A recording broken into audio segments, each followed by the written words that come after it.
Hi hello నమస్తే welcome to Sanjeevani numerology. నేను host Akshara Vihari. ఈరోజు మనతో పాటు స్టూడియోలో independent researcher, spiritual scientist and professional numerologist Anil Raj Teekonda గారితో ఇంటర్వ్యూ. హలో సార్, ఎలా ఉన్నారు? సార్, ఇప్పుడు న్యూమరాలజీ అనగానే ఎవరన్నా నేమ్ చేంజ్ చేసుకోవాలి అనుకుంటే వాళ్ళకి ఇమీడియట్గా ఈ డౌట్ వస్తుంది, మరి ఐడి ప్రూఫ్స్ ఎలా? గవర్నమెంట్ ఐడి ప్రూఫ్స్ ఉంటాయి, ఎందుకంటే చాలామంది జాబ్ చేసే వాళ్ళు ఉంటారు. అయితే మన డేట్ ఆఫ్ బర్త్ సర్టిఫికేట్స్ కూడా అన్నీ ఉంటాయి కదా, ఎప్పుడో రిజిస్టర్ అయిపోయి ఉంటాయి. అయితే వాటిలో చేంజ్ చేసుకోలేము, వాటిలో ఖచ్చితంగా చేంజ్ చేసుకోవాలా అన్న డౌట్ ఒకటి ఉంటుంది. సో మీరేమంటారు? ఈ క్వశ్చన్ అనేది చాలా వ్యాలిడ్ క్వశ్చన్ అండి. అయితే ప్రాబ్లం అంటే దీంట్లో ఎలా అవుతుందంటే, ముందు కొంచెం అవేర్నెస్ అనేది డిఫరెంట్ ఉండే. ఇప్పుడు ఏమైతుందంటే ఎవ్రీ పర్సన్కి ఇప్పుడు వాళ్ళ నేమ్ అనేది చేంజ్ చేసుకోవాలనుకోండి. ఇప్పుడు ఒక పర్సన్ అంటే ఏంటంటే ఒక ప్రూఫ్. ఆ ప్రూఫ్ కూడా ఏంటంటే it should be registered and certified. అంటే ఇప్పుడు ఆధార్ కార్డ్ కానీ, పాన్ కార్డ్ కానివ్వండి, లేదా పాస్పోర్ట్, వెరీ వెరీ ఇంపార్టెంట్. అయితే చాలా మంది మా దగ్గరకు వచ్చినప్పుడు ఎప్పుడైతే నేమ్ అడ్జస్ట్మెంట్ అనేది వేరా, నేమ్ కరెక్షన్ అనేది వేరా, చేంజ్ ఆఫ్ నేమ్ అనేది వేరా. అయితే చాలా మంది మా దగ్గర రాగానే ఏం చేస్తారంటే ఇదే క్వశ్చన్ అడుగుతారు, సార్ ఇప్పుడు నేను నేమ్ అడ్జస్ట్ చేసుకున్నా, చేంజ్ చేసుకున్నా, సార్ నా డాక్యుమెంట్స్లో ఉంది, నేను ఇప్పుడు ఎగ్జాంపుల్ నేను బీటెక్ చేస్తున్నా, లేకపోతే నేను జాబ్ చేస్తున్నా, లేదా మేము ఆల్రెడీ మ్యారీడ్ అని అంటారు. అంటే ఇక్కడ ఏంటంటే ఎప్పుడైతే మీరు వ్యాలిడ్ డాక్యుమెంట్స్లో చేంజ్ చేసుకోకుండా జస్ట్ మీరు రైటింగ్ పర్పస్, మీరు డైలీ రాస్తూ నేను చెప్పిన రెమెడీస్ అనేవి చేసుకుంటూ మీరు మీ అడ్జస్టెడ్ నేమ్ని ఏవైతే రాస్తారో అక్కడ మీరు చేంజ్ చేసుకునే అవసరం లేదు. మీరు జస్ట్ దాని ఏంటంటే లీగల్గా కాకుండా ఎవ్రీడే ఇన్ని టైమ్స్ అని రాయాలి. దాంతోపాటు ఎక్కడైతే మీరు రఫ్గా యూజ్ చేయొచ్చు. రఫ్గా అంటే ఎక్కడ అంటే మీకు కంఫర్టబుల్ ఉందనుకో మీ విజిటింగ్ కార్డ్స్ మీద, లేదా మీ ఇంట్లో నేమ్ బోర్డు మీద, లేదా మీ ఇంటి బయట మీకు నేమ్ బోర్డు ఉంటుంది అక్కడే కానివ్వండి, లేదా మీ వర్కింగ్ డెస్క్ మీద, లేదా మీ ఇంట్లో మీరు ఒక అల్మారాకి స్టిక్ చేయడానికి.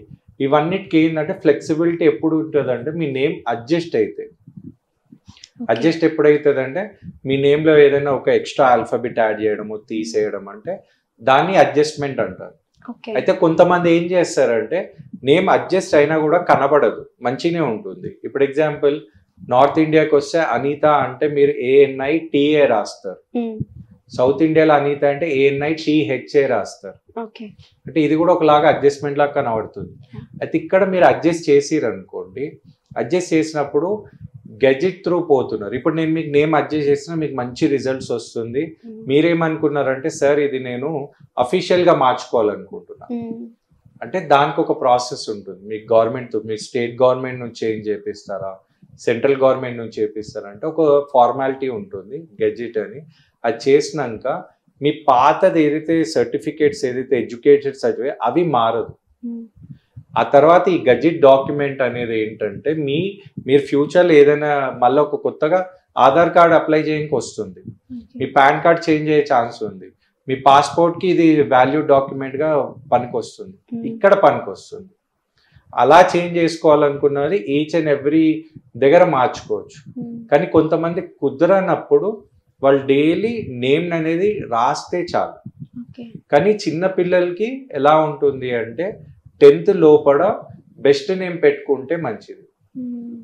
అంటే 10th తర్వాత మళ్ళీ నేమ్ రాయడం వాళ్ళ లైఫ్ అంతా రాయలేరు.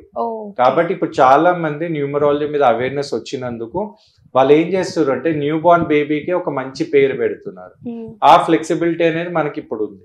మీరు ఏం చేయాలంటే ఒక మంచి, ఎలాగైతే మనం డేట్ ఆఫ్ బర్త్ ఉన్నప్పుడు ఆస్ట్రాలజర్ని అప్రోచ్ అవుతున్నామో, ఇప్పుడు చాలా మంది ఆ డేట్ ఆఫ్ బర్త్ తీసుకొచ్చి ఈ డేట్ ఆఫ్ బర్త్ కి ఒక బెస్ట్ నేమ్ ఉంటే మా బాబుకనే కానీ పాపకు బాగుంటుంది అన్న వాళ్ళు ఒక మంచి నేమ్ తీసుకున్నారు అనుకోండి, లైఫ్ లాంగ్ వాళ్ళకి ఏం నేమ్ రాసే అవసరం లేదు, ఈ చేంజెస్ అనేది ఏమి ఉండదు. కాబట్టి ఆ ఫ్లెక్సిబిలిటీ అనేది వాళ్ళ మీద ఉంది. అంటే అడ్జస్ట్ చేసి డైలీ నేమ్ రాస్తారా, అది వాళ్ళ ఇష్టం. లేదా అడ్జస్ట్ చేసిన నేమ్ బాగుంది, నేను అఫీషియల్గా వెళ్తా అంటే గెజిట్ ప్రాసెస్ అనేది కూడా ఉంటుంది.